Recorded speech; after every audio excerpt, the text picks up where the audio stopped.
Prepárate para enterarte de todo lo que está pasando ahora mismo. Actualidad sanitarista. Continuamos entonces en este segundo bloque de Mundo Sanitarista con actualidad e información aquí con Estefanía Menzi. Buenas, ¿cómo va? Bueno, primero que nada, feliz día de la radio para todos, todas los que hacemos radio en general, no solo este programa, sino todos los programas de Ambiente Radio. La verdad que es... creo que hay que recuperar un poco el oficio de radio, ¿no? Hoy con tanto programa de stream y transmisión digital, ¿no? Como el hecho de que la radio te acompaña, digamos... no sé, vos podés estar haciendo algo, laburando, yendo de acá para allá y la radio siempre puede estar ahí, ¿no? Conversándote y haciéndote compañía. Así que, nada, bueno, honrar un poco el oficio que nos toca, no por profesión, sino por convicción y por las ganas de compartir un poco lo que hacemos, que es ni más ni menos que sindicalismo. Así que, bueno, yo voy a hablar, traje un par de temitas, pero me parece que estaría bueno...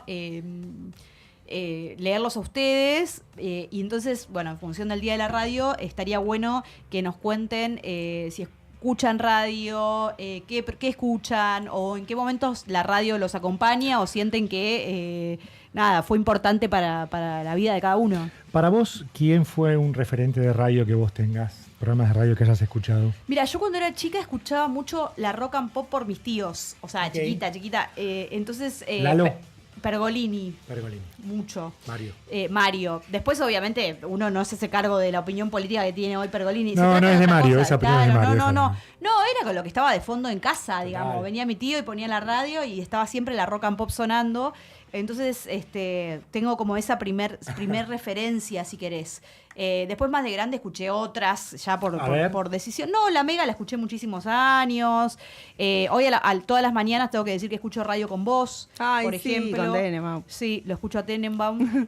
Y su piripipí. Sí, puteo, igual a veces como digo, hay discusiones que tengo en el auto por ahí cuando voy a laburar con Tenenbaum, pero me gusta escucharlo porque de última es como una buena base para arrancar el día. Es muy amable, sí.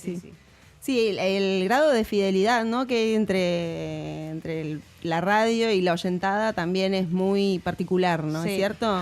Yo creo que por el servicio que ha brindado la radio a través de la historia, ustedes, bueno, recuerden que aquí nosotros lo usamos, en este caso, Steffi era un entretenimiento, sí. Pero en muchos lugares, en muchos pueblos de la República Argentina, por ejemplo, había una hora del mensaje al poblador. Yo en Chubut fui testigo, allá por lugares muy australes, en donde escuché el siguiente mensaje: dígale a la familia Gallino que el paquete que mandaron ya llegó a la casa de su tía. Claro. No hay nada más doméstico, no hay nada más cercano que ese. Está todo bien, llegó lo que vos mandaste, llegó, quedate tranquilo. Sí. No hay otra manera de comunicarse. Eso era simplemente lo que quería. No, y ahí es verdad lo que decís. Y que sí, mi héroe radial, de alguna manera, sí, Héctor Larrea. Mirá. Héctor Larrea. ¿El tuyo? A mí me gustaba mucho Fernando Peña. Cuando era adolescente era fan de Fernando Peña. ¿Tenés perfil, Fernando, que te gustaba Fernando Peña? Amaba. Total. Y ahora me gusta mucho a Liberty, lo escucho todos los sábados a la mañana. La verdad es que es mi cita marca de imperdible. Me encanta su voz, me encanta su línea. Así bien, que, bueno. A mí su voz me gusta. Ahí lo tenemos a Nico, que es un gran oyente de radio. Yo sé que todas las mañanas arranca con un programa, pero se lo vamos a hacer contar cuando esté al aire. No me quemes. Esté al aire. Sí, tenemos noticias igual también, Sí, que ya que estamos hablando de todo un poco, podríamos anunciar lo importante, ¿no es cierto? Sí, vamos a meternos en eso. Bueno. No, la noticia del ganador del sorteo. Ahí va. Pensé que la habían entendido. Recuerdan que... no la había agarrado. Recuerdan que hicimos el sorteo.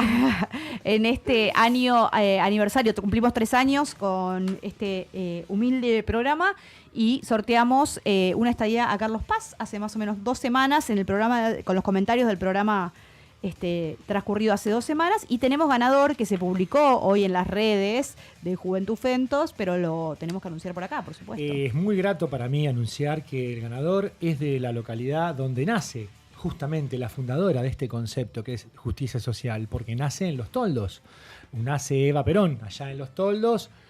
¿Y cómo llegamos a Brian Bravo? Bueno, fíjense que Brian Bravo es compañero hoy en día de Darío Castán que Darío Castán es compañero de Aguas Bonaerenses, trabaja en agua, trabaja en cloaca, y además Darío está a cargo de hacerte el recorrido por la casa histórica donde nació la abanderada de los humildes, la que sí hizo muchísimo por la justicia social, que era María Eva Duarte de Perón. Decirte, Brian, que tenés una estadía para, Steffi, ¿esto era para el 15 de mayo? No, para el 15 de mayo de Carlos Paz por 3 noches para 2 personas. O sea, si no conoces Córdoba, te vas a Córdoba. ¿Tres personas? Dos Dos personas, 3 noches. No, ya le quería. Yo quería una paritaria rápida, pero ella es muy rápida, entonces no se puede. Sí, así que se van a contactar ustedes seguro con el compañero y vamos a seguramente Nosotros acercarle el nos voucher. encargamos y orgánicamente le mandamos a ustedes para que quede todo prolijito. Y exacto. Felicitaciones, cada Brian Bravo. en su teta, como diría. Así que bueno, felicitaciones. Bueno, Nada. seguramente seguiremos sorteando porque hablé con el compañero Marcelo Dureto y me dijo que hay estadías en otros hoteles, porque la idea es fomentar también, aprovechar para fomentar el turismo y que los compañeros conozcan los distintos hoteles que tiene obras sanitarias a lo largo y ancho del Ustedes país. saben también que además de esos sorteos realizados, también Julito Rodríguez de la Mutual de Amosba también ya se comprometió con 3 noches en nuestra estadía en Sierra que tenemos, en Sierra de la Ventana. Vamos. Lugar hermoso, Bueno, hermoso. próximamente, Maravilloso. estén atentos porque próximamente lo lanzamos y ustedes saben, tienen que cumplir seguramente la consigna, pero son consignas fáciles, ponen ahí en los comentarios y ya están participando por una estadía. Entonces, le metemos ahora con ritmo, color y bueno, primavera yo lo que voy a hablar de tenés algunos temas que, básicamente la reforma de la Carta Orgánica del Banco Central, que no lo quiero hacer un tema muy lejano, sino que quiero hablar de un poco tratar de entender junto con ustedes por qué el gobierno está llevando adelante esta reforma y qué es lo que buscaría, y ahí hacernos más que nada algunas preguntas. Bien.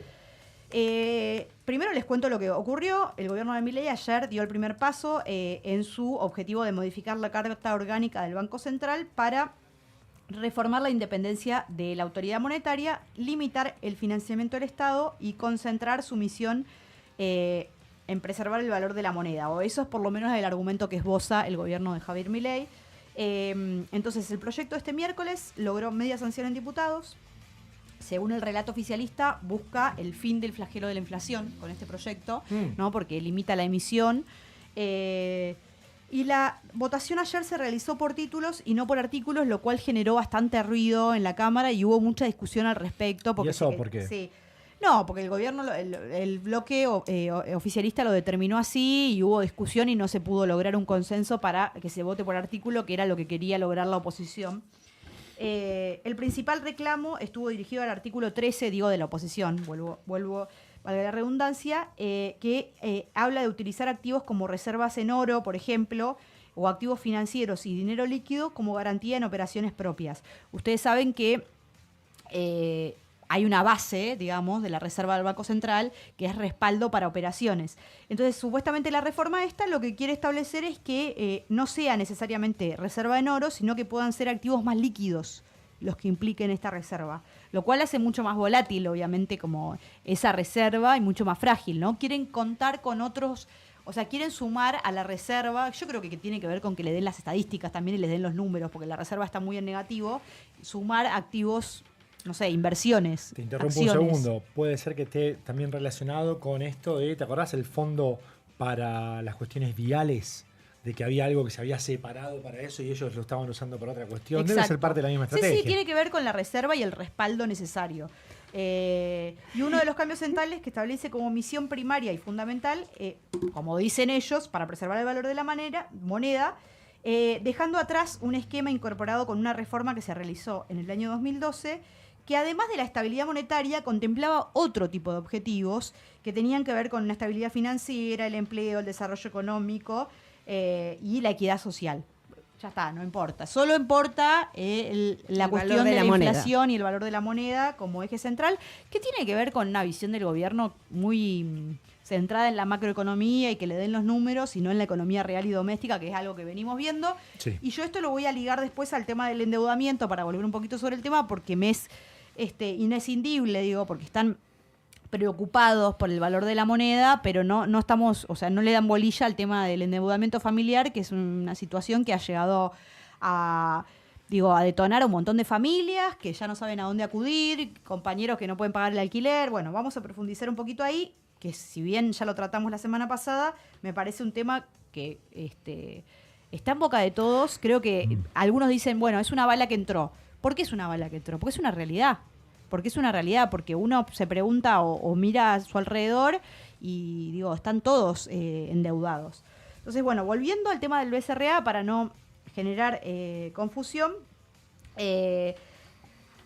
lo escuché en estos días al compañero, se me fue, el compañero de La Ciudad, del PJ porteño.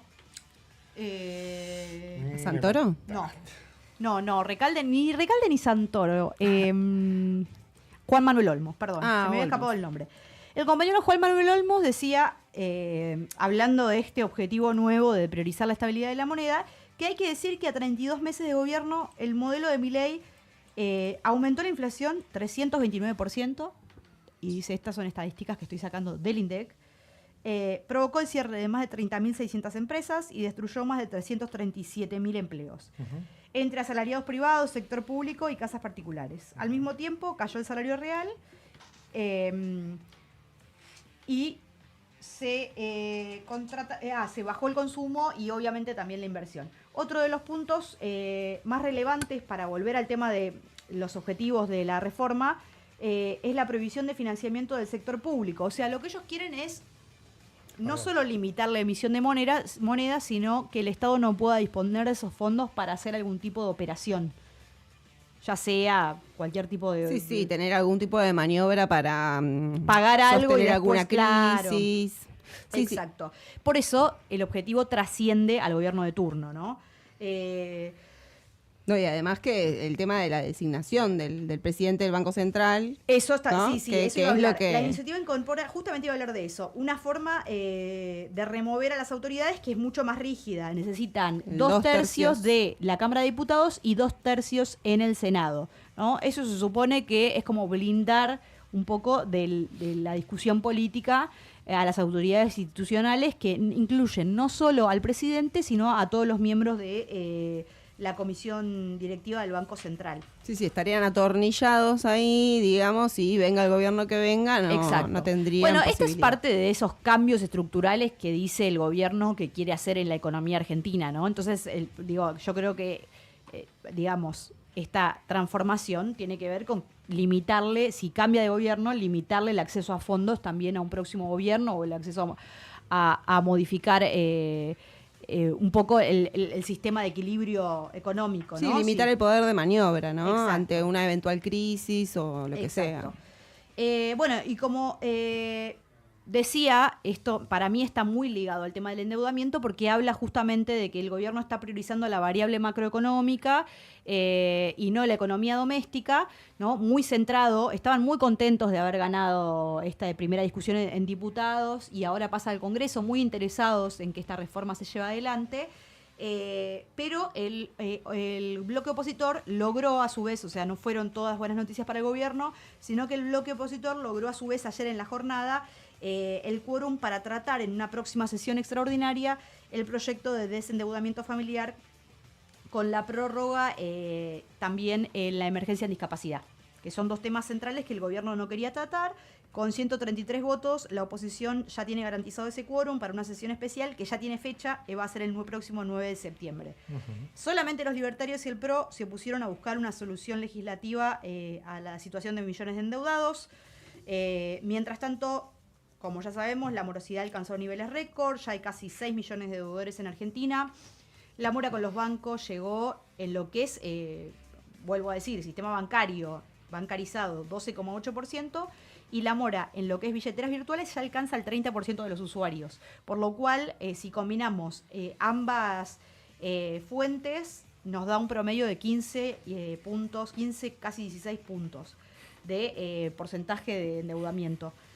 El informe, obviamente, pone en duda la capacidad de pago de los hogares y habla justamente del deterioro del poder adquisitivo de las familias. O sea, porque es una situación que, digamos, te va encerrando, ¿no? Porque vos hoy sacás un crédito para pagar la morosidad de la tarjeta y entras en un círculo vicioso de que ahora tenés que pagar la tarjeta o la cuota de la tarjeta más la cuota del crédito y cada vez el ingreso disponible se achica más, la inflación crece, bueno. Sí, para meterte un paréntesis en todo esto, tomate un mate. Básicamente quería reforzar esta idea de por qué mostramos el video al principio del programa. Nos llama profundamente la atención. De hecho, con Mary Ibáñez no habíamos coordinado y teníamos la misma cuestión para mostrar al ministro de Economía hablando de justicia social. Exacto. Esto, la manera en la que vos vivís, la manera en la que vos estás completamente preocupado por las deudas, agobiado, que no podés pagar el alquiler, que no podés pagar los servicios, que los servicios de impactar el 6% el año pasado, este año ya están alcanzando un nivel de impacto sobre tu salario del 16%. Exacto. Entonces les preguntamos a los sanitaristas si realmente, bueno, este es el gobierno que pensamos que nos merecemos. Sí, ¿no? Y hay que atacar otra vez y de nuevo. Hay una idea culposa de, bueno, estoy endeudado, como me equivoqué, es culpa mía. Hay un contexto me para metí que en un lo quilombo hagas, o fui responsable, ¿no? Como que yo creo que el mensaje del presidente Milei, y ahora voy a ir a eso porque el sábado habló en la Bolsa de Comercio de Rosario, es un poco, bueno, es un problema entre privados, es un problema individual, el gobierno no tiene por qué hacerse cargo. No, peor, pero cuando dijo que se endeudaron para comprar televisores. Perdón, Sí, ahora iba a hablar de eso, pero digo, es súper, primero que te pone en un lugar de sos un irresponsable que te equivocaste, o sea, no hablamos del verdadero problema, porque si el porcentaje de endeudados ya asciende a 6 millones de personas, no es un problema particular, no sos vos que te equivocaste en el uso de la tarjeta de crédito. Quiere decir que la guita no te alcanza y que muchas veces el día 15 te quedaste sin un mango y estás pagando la compra del supermercado con la tarjeta de crédito. O pagaste el mínimo de la tarjeta porque tuviste un problema. El otro día una compañera de UPCN me contaba esto. Tuvo un problema que te puede pasar en cualquier momento. El perro se le enfermó, tuvo que pagar la internación del veterinario, entonces ese mes pagó el mínimo de la tarjeta.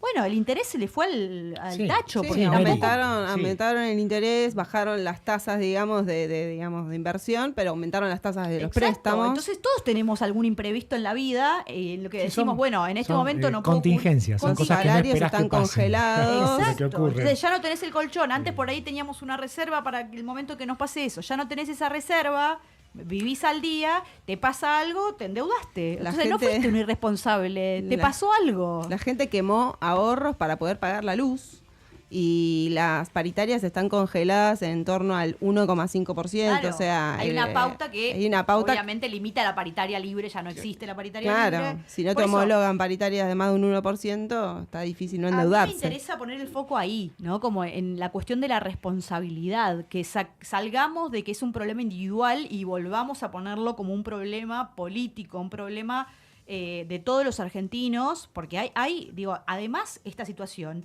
a muchos y muchas los lleva a una situación de depresión y de no encontrar la salida. Muy depresivo. Entonces, me parece que tenemos que volver a ponerlo sobre la mesa como un problema político y darle la disputa al gobierno desde ese lugar, no tanto como, bueno, obviamente exigirle medidas al respecto, que es lo que hizo la CGT la semana pasada. Ahora voy a adentrarme un poquito en eso.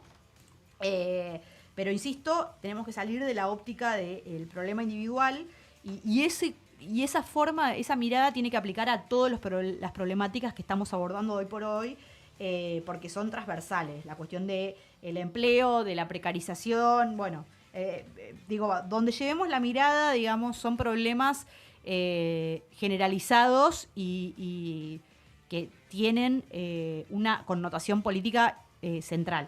Así que bueno, desde el gobierno, como les dije, siguen sin hacerse eco de la problemática. La semana pasada, bueno, lo cubrimos, la CGT convocó una movilización al Ministerio de Economía por este tema. Por las principales centrales obreras, no solo la CGT, movilizó también la CTA, movilizaron organizaciones políticas y movilizó mucha gente que fue por su cuenta también.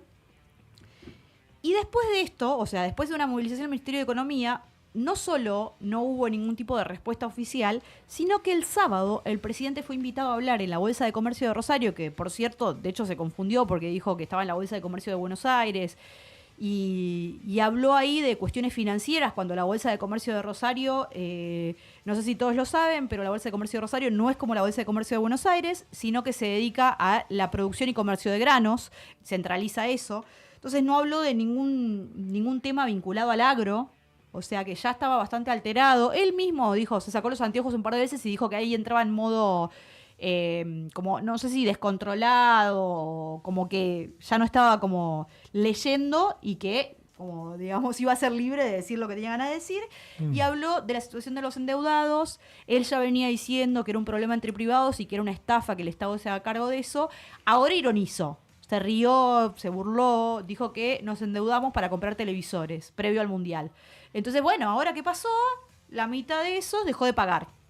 La mitad dejó de pagar y bueno, ahí tenés la deuda. Ahí tenés la... Bueno, primero tenemos que decir que eso es mentira, porque la venta de televisores cayó respecto del Mundial anterior en casi un 50%. O sea, la gente no compró televisores nuevos. Estamos viendo el Mundial con las teles que compramos para el Mundial pasado.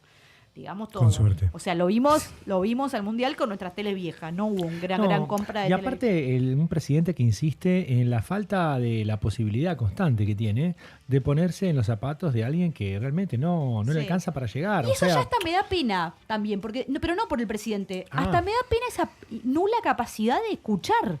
Yo digo, pero generar un ida y vuelta con tu población, loco. O sea, realmente me llama la atención, ¿viste? Como entiendo que hasta ahora igual le rindió esa forma discursiva. Todo entendiéndolo como una estrategia, ¿no? No, esto no es una improvisación. Ya no se puede entender que cuando se saca los anteojos se pone en modo loco y empieza a ser él realmente. No, esto es parte todo de una gran estrategia comunicacional que ya no le estaría alcanzando por los datos que venimos revelando de cómo se siente la gente. Pero Yo creo que igual hay un punto de inflexión grande de que se puso en modo también alejado de la realidad y las necesidades de la gente, porque en algún momento Milei supo estar un poco más en contacto con la realidad y las necesidades de la gente, y ahora me parece que ya es claro que no está en sintonía con la realidad y las necesidades de la gente, y me parece que ahí ya hay no hay vuelta atrás en ese sentido. El compañero Alex Franco, que todos ustedes lo conocen, siempre decía que Milei o la Libertad Avanza tiene un componente plebeyo, y yo creo que está perdiendo eso.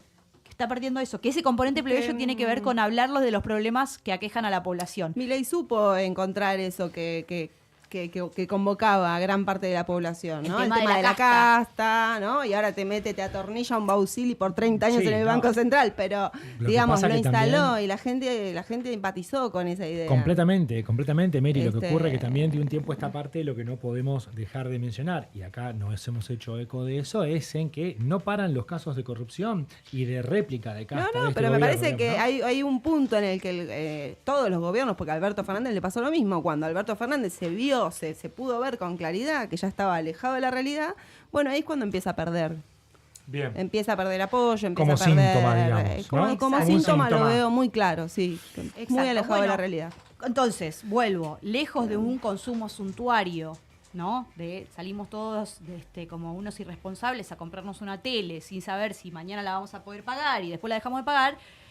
Esta situación habla del deterioro del poder adquisitivo de las familias y de la acumulación de obligaciones impagas que responde ni más ni menos a una profunda crisis de ingresos, y volvemos al tema del congelamiento de los salarios y una inflación que, como dijo el compañero Olmos, acumula más de 300%. La inflación acumulada de este gobierno no es baja, no es baja. Hubo meses en donde fue 2% y obvio que en relación a la inflación que tuvimos con los últimos meses del gobierno de Alberto es un logro, pero ya pasaron 3 años. Nos habían prometido que en agosto iba a empezar con 0. Sí. Y con las deficiencias del cálculo también, ¿no? Porque la inflación, por ejemplo, no contiene el cálculo de el costo de los servicios, cuando hoy por hoy ponderan muchísimo más de lo que representa ahí Antes representaba un 5% los servicios de una familia y hoy representa el 15% de los ingresos, hacerse cargo de pagar la luz. Es como... tenemos que ir redondeando este tema, pero yo quería tomarme lugar a Mary, el tema que preparó ella, obviamente que son no menos importantes. Yo me quería tomar un minuto para leer un comunicado que escribió nuestro secretario general, José Luis Lingeri, secretario adjunto de la FENTOS, vinculado a este tema del endeudamiento y al hacernos cargo de que es un problema colectivo. El endeudamiento y el aumento de la mora muestran el impacto de una política económica que deteriora el poder adquisitivo y hace cada vez más difícil llegar a fin de mes. Con salarios que pierden frente a los gastos esenciales y servicios que aumentaron fuertemente, las familias destinan cada vez más de sus ingresos a sostener su economía. Una realidad que también vemos entre nuestros compañeros y que nos obliga a estar, defender y hacer escuchar nuestra voz. Hay momentos en los que no alcanza con mirar los números. Hay que entender qué hay detrás de ellos. El endeudamiento y la mora de las familias argentinas son hoy una señal concreta de lo que está pasando. Y los datos muestran un deterioro que no podemos ignorar. Un informe reciente del Centro de Economía Política Argentina, CEPA, señala que en mayo de este año la morosidad de las familias con entidades financieras llegó al 12,3%, esto se los decía antes. En octubre de 2024 era del 2,5%, miren este contraste. Es decir, en menos de 2 años se multiplicó casi por 5. En el caso de las billeteras virtuales, la mora llegó al 29,6%, el máximo registrado desde que existen datos para este tipo de financiamiento, porque además eso, no entregan los datos, las billeteras virtuales, no están a mano los datos para hacer esas estadísticas. En total, 5,8 millones de personas tenían saldos irregulares entre bancos y billeteras virtuales. Detrás de estos números hay trabajadores y familias que todos los días tienen que hacer un esfuerzo mayor para sostener su economía. El informe relaciona el aumento de la morosidad con el deterioro de los salarios reales. Desde el último trimestre de 2024 comenzó a agotarse el rebote de los salarios. La capacidad de pago de las familias empezó a deteriorarse. El salario real de los trabajadores registrados acumula, según CEPA, una caída del 8,7% desde la asunción de Javier Milei. Sin embargo, tomando la inflación acumulada, la pérdida de poder adquisitivo se profundiza hasta el 18,7%. Al mismo tiempo, las familias ya destinaban, a fines del año pasado, el 24,1% de la masa salarial al pago de servicios de deuda bancaria. No son datos aislados, son el resultado de una política económica que está haciendo cada vez más difícil llegar a fin de mes. A la pérdida de poder adquisitivo se suma el fuerte incremento de los servicios públicos, el transporte, que ocupan un lugar cada vez más importante en el presupuesto de las familias. La canasta de servicios públicos del AMBA acumuló desde diciembre de 2023 un aumento cercano al 600%, muy por encima de la inflación, y hoy representa alrededor de 15% del salario promedio.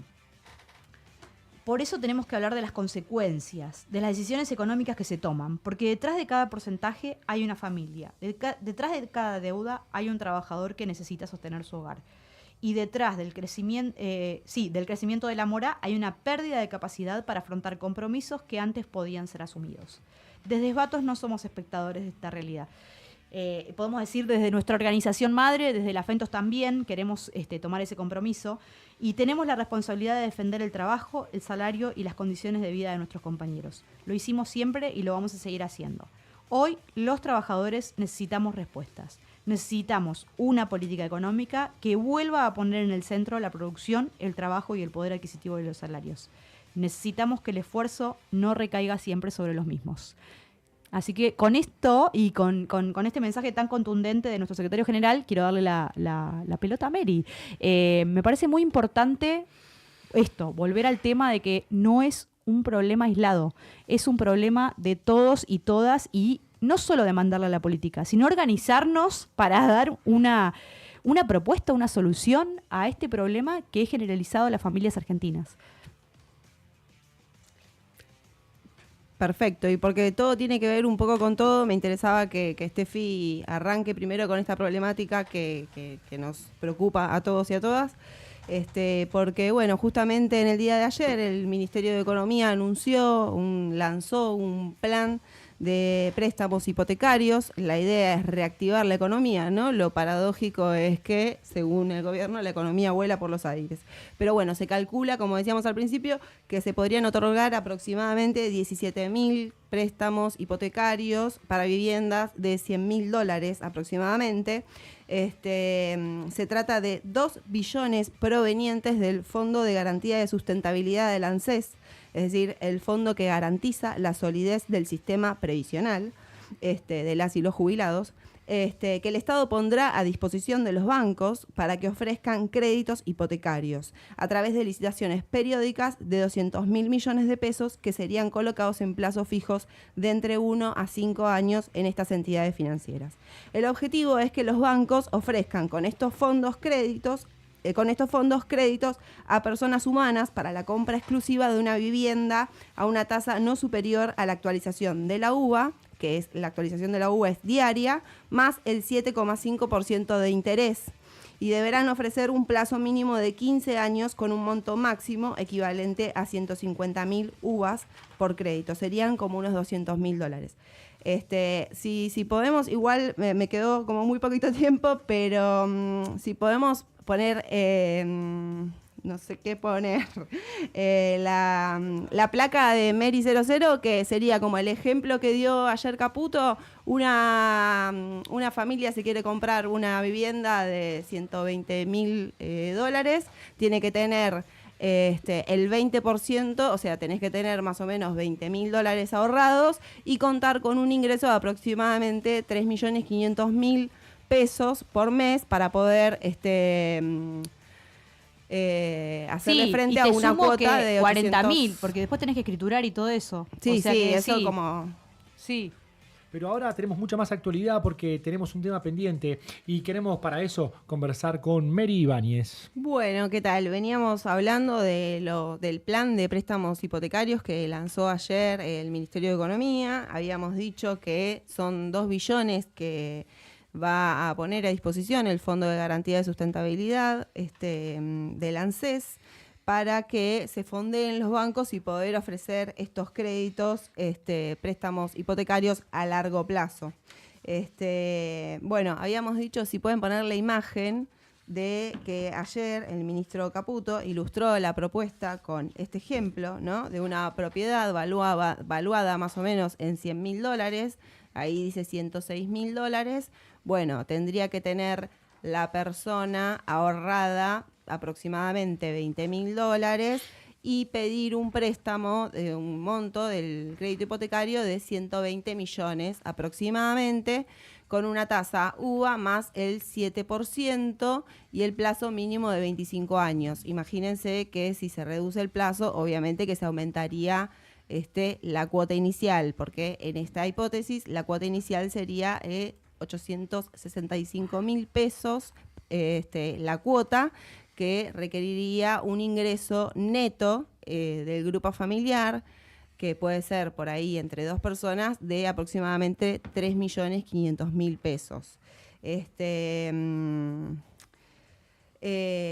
Eso se considera, ¿no?, con una relación cuota-ingreso del aproximadamente 25%. El objetivo es reactivar la economía, ¿no? Lo que habíamos dicho, lo cual encierra una paradoja porque supuestamente la economía vuela por los aires.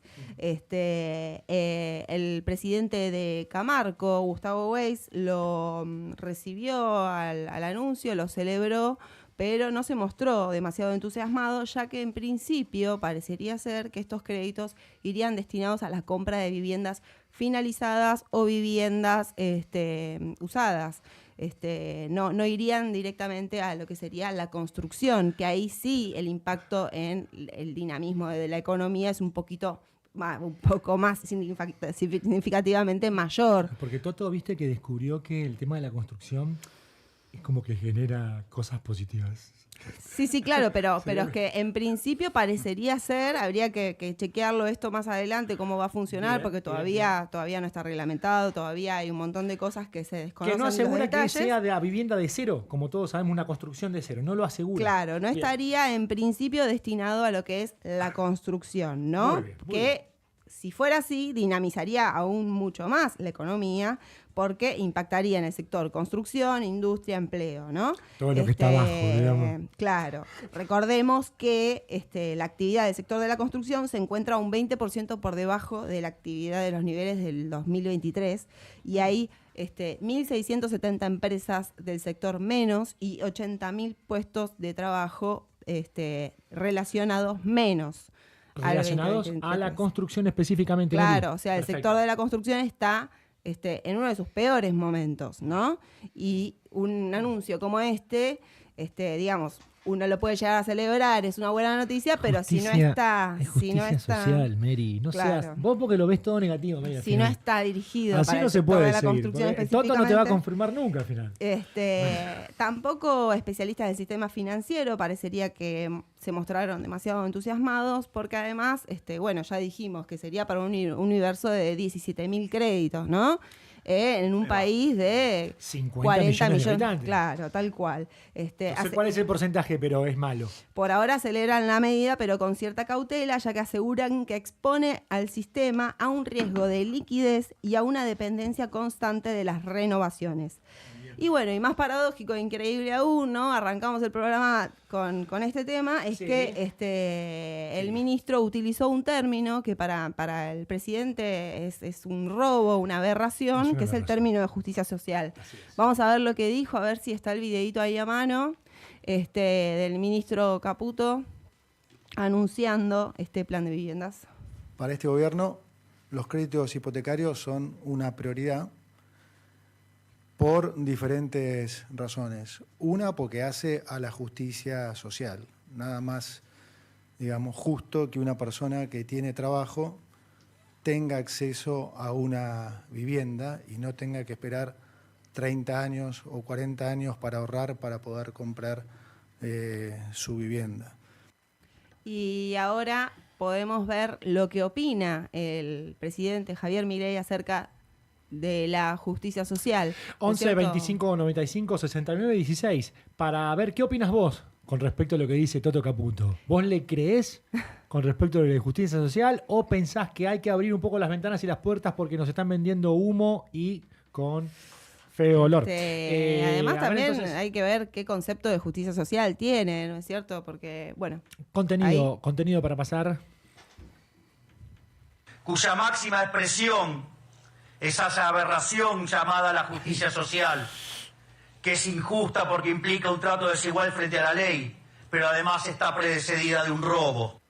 No importa, igual qué impresión verlo de tan cerca. Está bien igual el zoom. Me dio como cosa, ¿viste? Como que no podés todo junto, no podés. Tremendo. Está chiquito el video y muy grande. Me parece muy bien. Tremendo. Ahora bien, teniendo en cuenta el nivel de ingreso, aunque el promedio de ingreso es de 2.800.000 pesos, casi el 80% de la población cobra mucho menos que eso, y hay un cuadro que muestra ahí unos números, unos porcentajes, el nivel de ingresos de los distintos sectores de la población, para saber quién accede a estos préstamos.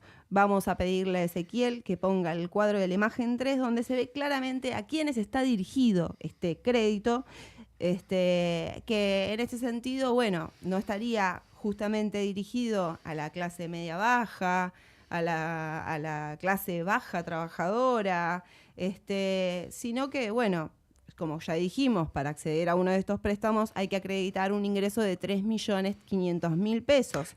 ¿Cuántas familias hoy cuentan con ese ingreso de 3.500.000 pesos? Qué bueno.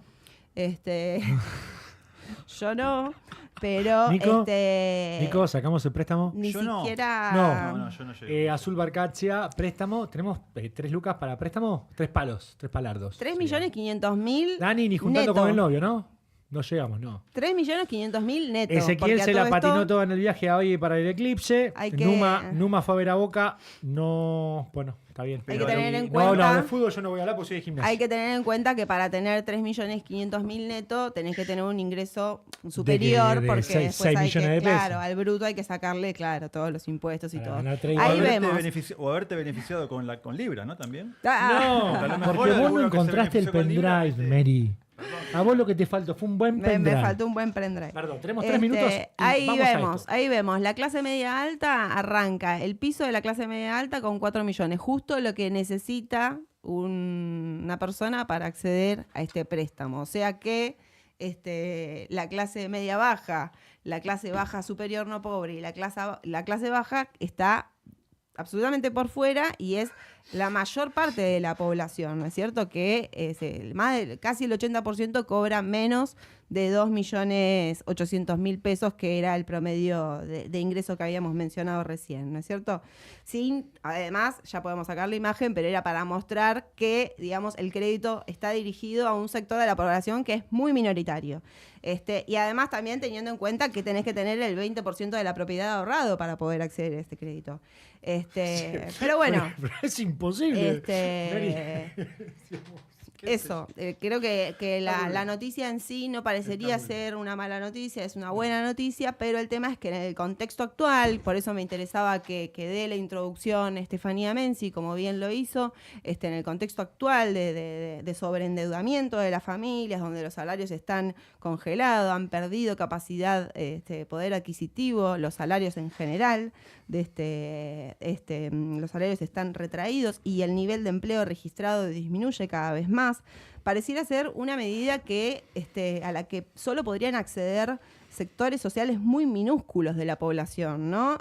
Una medida que alcanzaría solo a 17.000 familias aproximadamente, y ni siquiera son familias que por ahí necesiten tan fuertemente de estas políticas públicas para acceder a una vivienda, por lo cual no terminaría de resolver ni siquiera de cerca la problemática de acceso a la vivienda que enfrenta a la mayoría de la población trabajadora, ¿no es cierto?